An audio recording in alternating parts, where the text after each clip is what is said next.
Okay, so today I thought I would talk about some of the things I've collected over the years, and I'm such a makeup geek and I collect things all the time. Can't bear to part with them.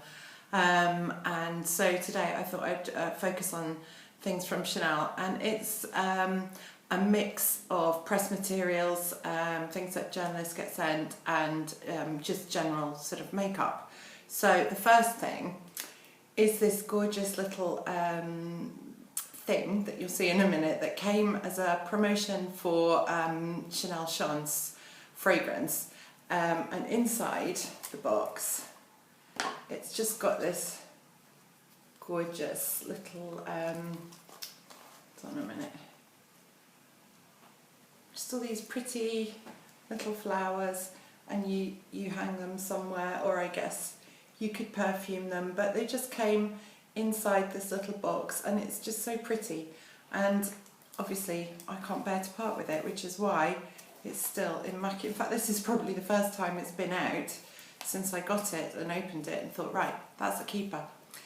Now this is like a Chanel artist palette, and I know you can still get these on eBay, I know that, but inside they've got, it's just exactly like an artist palette. So it's got the little mixing thing here and the brushes, and then all the makeup is in the tubes like that.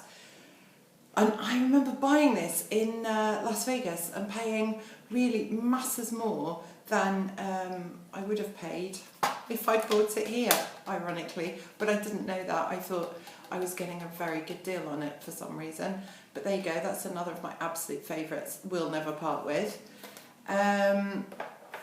This is another promotion thing. So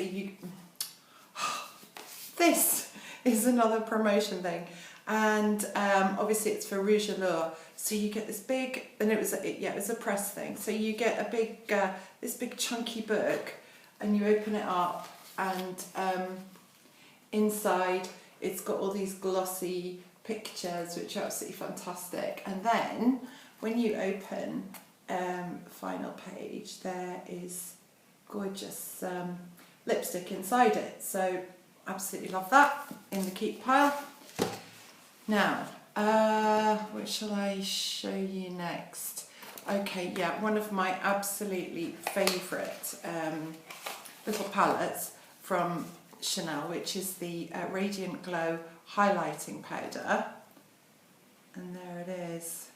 Isn't it gorgeous? How can anyone even use that? I just don't understand, but apparently some people did. But I've got mine all pristine and lovely. Let's put that there.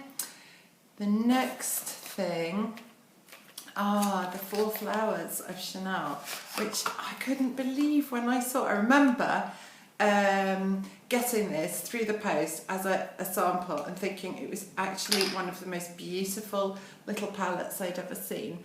If you can see, but they're all just shaped like flowers. I mean, how could anyone use it, right? I never could.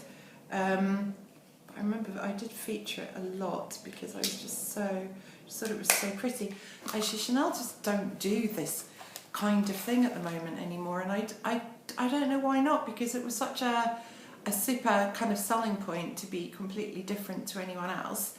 I would have to say that if I picked a favourite, like a forever favourite, it would be the Coromandel palette, which came in this like lacquery box, and then inside, when you open it up, it's got the sort of dark brick red lacquer inside, and then when you open the palette, oh my goodness, it's so beautiful. I mean, look at that. That's makeup, and I just think it's incredible.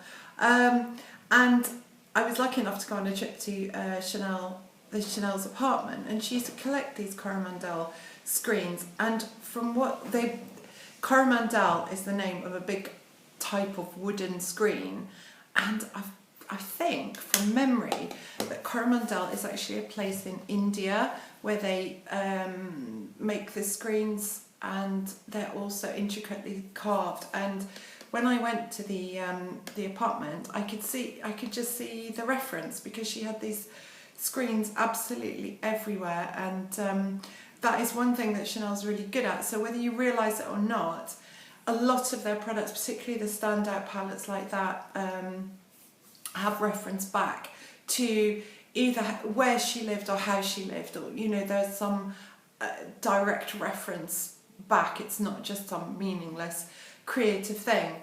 Now, my second favourite thing in the world, I'm going to have to lean back for this, and that was sent as a press pack. I don't think it ever went on sale, but it's when Chanel brought out the exclusives, fragrances. So in the box, look, it's got this, oh, sorry, got a little squint one there. It's got this tiny line of beautiful little fragrances. I've never actually opened them, to be fair. I haven't, because I've just wanted to keep this in just pristine condition. And then the lid slots back on like that, and it's just all so lovely. Okay, so back to palettes. Oh, yeah. Now this is kind of incredible, and I can't remember the date of this.